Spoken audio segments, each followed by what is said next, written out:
Hi guys, welcome to Shela's nest. നമുക്ക് കുറച്ച് washi tapes ഉണ്ടാക്കി നോക്കിയാലോ. ഈസി ആയിട്ട് ഇങ്ങനെ വാഷി ടേപ്സ് നമുക്ക് ഹാൻഡ് മെയ്ഡ് ആയിട്ട് ഉണ്ടാക്കാം. അധികം പണിയൊന്നുമില്ല ഗൈസ്.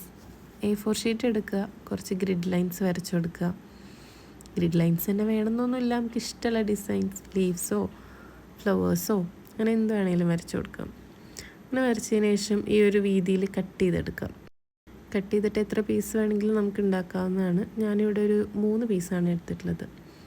അതിൻ്റെ ഒരറ്റം മറ്റേ അറ്റമായിട്ട് ജോയിൻ ചെയ്ത് കൊടുക്കുക. അങ്ങനെ ഞാൻ ജോയിൻ ചെയ്തിട്ട് എടുത്തിട്ടുള്ള പീസാണിത്. ഓക്കെ, അപ്പോൾ ഇനി വേണ്ടത് എന്താ, നമുക്ക് റോൾ ചെയ്തെടുക്കണം.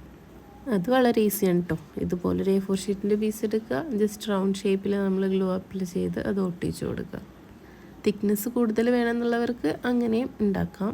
ഞാൻ ജസ്റ്റ് ഇങ്ങനെയാണ് ഉണ്ടാക്കുന്നത്. ഇനിയിപ്പോൾ എന്താ, ഇത്തിരി ഗ്ലൂ അപ്ലൈ ചെയ്യുക. നമ്മൾ ആദ്യം ഉണ്ടാക്കി വെച്ചിട്ടുള്ള പീസ് എടുക്കുക, അതിൻ്റെ ഒരറ്റം നമ്മൾ ഇവിടെ ഇങ്ങനെ ജസ്റ്റ് ഒട്ടിച്ച് കൊടുക്കുക. നമ്മൾ സ്റ്റാർട്ടിങ് ആയിട്ട് ഇവിടെ ഒട്ടിച്ചതിന് ശേഷം അത് നമ്മൾ റോൾ ചെയ്തെടുക്കുക. കംപ്ലീറ്റും റോളാക്കി എടുക്കുക. എന്നിട്ട് നമുക്ക് വേണ്ടത് അത് ജസ്റ്റ് ഒന്ന് ലോക്കാക്കി വെക്കുകയാണ്. ഓക്കെ, അതിന് വേണ്ടി ഇങ്ങനെ ഒരു കുഞ്ഞ് പീസ് എടുക്കുക, നമ്മളത് ഉപയോഗിച്ചൊരു ലോക്ക് ഉണ്ടാക്കുക. അതിന് വേണ്ടിയിട്ട് ഇത്തിരിയുടെ ഗ്ലൂ തേക്കുക. അതിനുശേഷം ബാക്ക് സൈഡിൽ നിന്ന് എടുത്തിട്ട് കവർ ചെയ്യുന്നത് പോലെ ജസ്റ്റ് ഒന്ന് ഒട്ടിച്ചു കൊടുക്കുക. സിമ്പിൾ.